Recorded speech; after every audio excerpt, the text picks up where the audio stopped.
Assalamualaikum warahmatullahi wabarakatuh. Jumpa lagi dengan saya di sini di dalam video ini. Semoga hidup Anda itu penuh keberlimpahan, penuh kebahagiaan, dan penuh kesehatan ya. Semoga hidup Anda dipenuhi dengan rasa senang, supaya Anda lebih mudah dalam menjalani kehidupan Anda, lebih bersemangat dalam menjalani kehidupan Anda.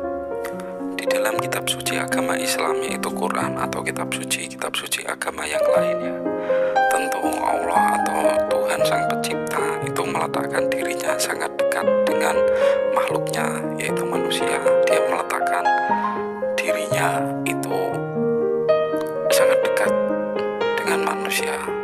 Kalau di Quran itu Allah itu berada lebih dekat dari urat nadi leher kita ya. Dia itu sangat dekat dengan kita, sehingga saking dekatnya kita tidak bisa melihat Allah. Contoh, kalau berjarak 5 meter, 1 meter, pasti kita bisa melihat benda ya. Contoh lah, itu kita letakkan gelas kita kasih jarak kayak gampang itu 1 jengkal atau 2 jengkal, kita bisa melihat gelas itu. Atau apalah, uang 100.000 kita letakkan di jarak 1 jengkal, kita bisa melihat uang itu. Dari semeter kita dekatkan sampai 1 jengkal, kita kan bisa melihat uang itu dengan jelas. Lalu kita dekatkan lagi sampai kita dekatkan benar-benar nempel di hidung dan di batok kita, di mata kita. Itu benda itu sudah kelihatannya tidak jelas, teman-teman. Kita sudah tidak jelas melihat uang tersebut dengan jelas. Apalagi kalau uang itu dekat dan menyatu dengan tubuh kita, misalnya menyatulah di dalam mata, ya kita sudah tidak bisa melihat. Ya, Allah itu seperti itu. Dia sangat dekat dengan manusia. Ya, Allah mempunyai daya cipta, sebab dia itu gelarnya itu Maha Pencipta. Gelarnya itu Khalik, yang artinya itu Maha Pencipta. Jadi dia masuk ke dalam tubuh manusia, dia berada di dalam tubuh manusia, dan semua manusia yang Anda lihat itu adalah Allah. Di dalam Al-Quran itu ada ayat yang artinya Allah meliputi segala manusia, dan Allah meliputi semua yang ada di langit dan di bumi. Allah meliputi semua yang ada di timur dan yang ada di barat. Semua itu Allah. Kalau di bahasa Jawa, Gusti iku tan keno kiniro, tan kinoyo opo, tan kinoyo ngopo. Allah itu tidak bisa diperkirakan, atau dalam bahasa Arab itu, dalam Al-Quran itu laisa kamislihi syai'un. Semuanya itu tidak bisa dibuat contoh, dibuat semisal Allah. Semua itu tidak bisa dibuat semisal Allah atau Tuhan. Ya, itu maksudnya itu ya tidak bisa dibuat semisal Allah lah, wong semua itu Allah. Ya, itu kalau kita memahami Tuhan ya. Maksudnya itu gini, kan Allah itu Sang Pencipta, dia masuk ke dalam tubuh kita, tubuh yang paling dalam. Kalau kita mau menciptakan apa dalam kehidupan kita, misalnya ya, rumah kita itu sudah ada mobil 1, dan kita mau menginginkan mobil lagi ya, yang lebih bagus lah dari itu, yang lebih mewah ya, yang lebih mahal. Ya kita cipta saja, ya Allah, aku menginginkan mobil inilah, mobil yang begini, yang bagus, yang mewah, yang baik-baik. Dan kalau itu daya cipta kita itu sudah kuat, maka itu pasti akan terwujud ya apa yang kita inginkan. Sebab itu doa yang benar adalah doa yang sinkron. Apa yang ada di pikiran dan apa yang ada di hati itu sudah bersih ya. Sudah bersih itu maknanya itu sudah tidak ada kotorannya. Kotoran dalam diri itu gampang dibersihkan. Misalnya kalau kita mandi, tubuh kita itu terkena lumpur atau terkena cat ya kita sabunilah, kita kosoi, kita basuh dengan air, lalu kemudian hilang. Tapi kalau kotoran di dalam hati, misalnya kotoran di dalam hati itu apa?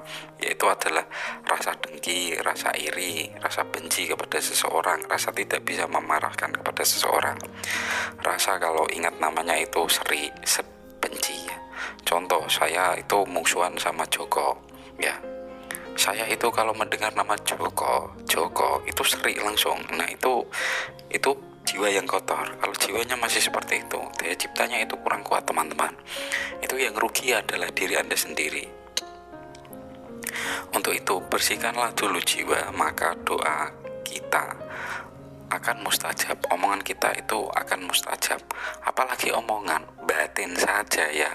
Kalau orang itu sudah bersih jiwanya, dalamnya sudah bersih, batin saja itu sudah bisa jadi kenyataan ya. Yang itu istilah Jawanya adalah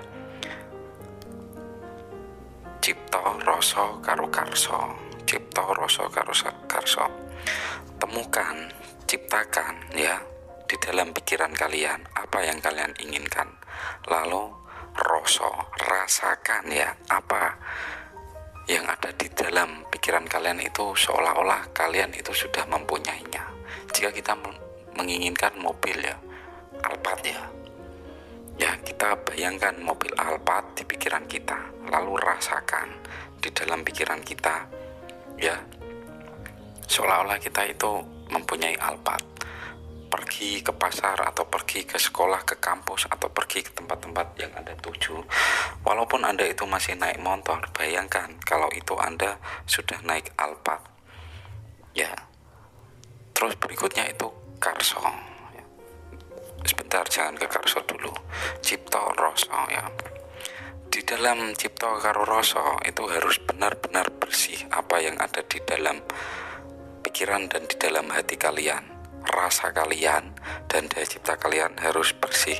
Tidak boleh ada rasa benci, seri ya, gondu atau apakah seantai-antai, atau dalam bahasa Arab itu walali wasobi ajmain. Rasa seri, benci, dengki, iri, hasud, walali wasobi ajmain. Lebih ketok wong apik ngomong go bahasa Arab. Padahal marane podo karo seantai-antai ngono ya, Cok. Ya itu harus kita kuasai dulu, bersihkan dulu ya. Kalau sudah bersih, jika kita di jalan melihat orang yang naik Alphard, kita lihat mobil Alphard itu, lalu kita mengucap ke dalam diri sampai kita benar-benar merasa, ya Allah, limpahkanlah rezeki, limpahkanlah orang yang naik mobil Alphard itu atau yang mempunyai mobil Alphard itu. Berikan keberkahan kepada dirinya supaya dia bisa memberi manfaat kepada orang-orang sekitar dia ya, supaya dia bisa memberi manfaat kepada orang-orang sekitar dia. Dan kemudian Anda mengucapkan, ya Allah, berikanlah aku energi keberlimpahan yang sama persis dengan energi keberlimpahan orang yang mempunyai mobil Alphard itu ya. Yaitu kita tidak mengucapkan yang buruk lah. Kita hanya menginginkan energi yang sama. Kita tidak menginginkan energi keberlimpahan energi. Kita tidak mencuri mobilnya, tapi kita menginginkan energi yang sama dengan orang yang naik atau mempunyai mobil Alphard itu. Nah, kalau kita melakukan seperti itu tentunya didasari dengan rasa yang sudah tidak ada iri, dengki, benci, hasud, takabur, sudah tidak ada. Jadi itu sudah bersih, lama-lama akan bersih. Kalau sudah bersih ya tinggal tunggu saja waktunya. Karsonya itu adalah perilaku. Kalian boleh melakukan perilaku apa saja yang sesuai ada di dalam hati, namun kalian harus senantiasa mengeceknya supaya tidak merugikan diri sendiri dan orang lain ya.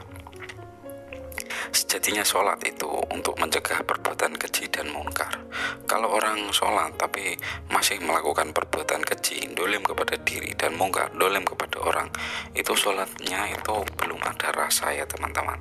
Dan kebanyakan manusia pun seperti itu.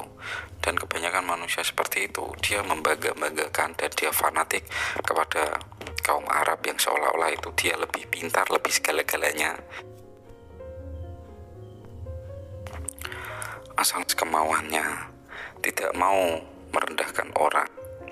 Sejatinya sholat itu untuk mencegah perbuatan keji dan munkar. Kalau orang sholat tapi masih melakukan perbuatan keji, dolim kepada diri, dan munkar, dolim kepada orang, itu sholatnya itu belum ada rasa ya teman-teman. Dan kebanyakan manusia pun seperti itu. Dan kebanyakan manusia seperti itu, dia membangga-banggakan dan dia fanatik kepada kaum Arab yang seolah-olah itu dia lebih pintar, lebih segala-galanya daripada dia. Padahal Allah menciptakan itu sama. Allah itu tidak membeda-bedakan. Nah itu ya, ceklah diri kalian terus ya. Cipto Rasa Karso sampai ini. Mungkin kalian sudah menemukan ya. Nah langsung saja ya.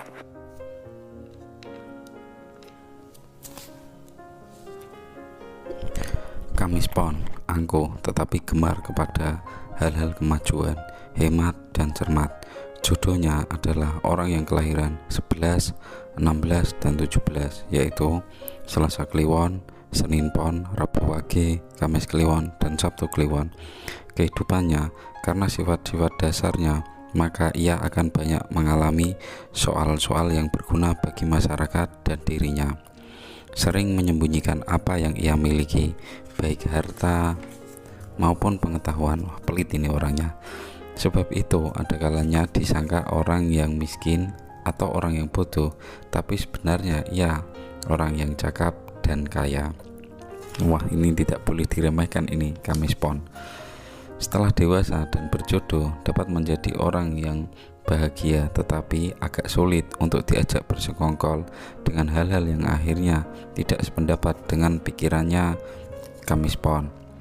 Pekerjaan yang sangat sesuai adalah jualan toko, restoran, dan bertani.